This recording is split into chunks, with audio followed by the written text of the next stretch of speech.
नमस्कार माय tube family. तर गिरणी कामगारांच्या घरांचे 42,000 रुपये माफ होणार। तर काय आहे अपडेट, चला पाहूया सविस्तर माहिती तशी तर छोटी आहे परंतु महत्त्वपूर्ण आहे।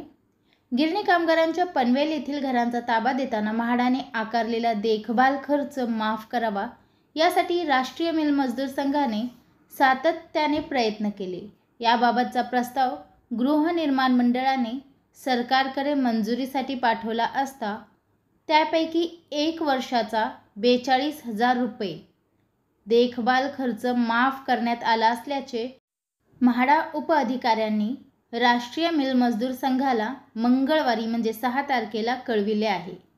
3 वर्षाकरिता म्हणजेच सन 2024 ते 2027 या काळातील मेंटेनन्स माफ करावा अशी मागणी राष्ट्रीय मिल मजदूर संघाने निवेदनाद्वारे म्हाडाला केली होती।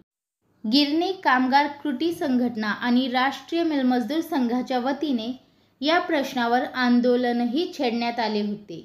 या सर्व प्रयत्नांना अखेर यश आले आहे, असे राष्ट्रीय मिल मजदूर संघाचे सरचिटणीस गोविंदराव मोहिते यांनी सांगितले। तर हीच छोटीशी परंतु महत्त्वपूर्ण अपडेट गिरणी कामगारांबद्दल मला आपल्यापर्यंत पोहोचवायची होती। व्हिडिओ पाहिल्याबद्दल धन्यवाद। आपल्या सर्वांचे आभार।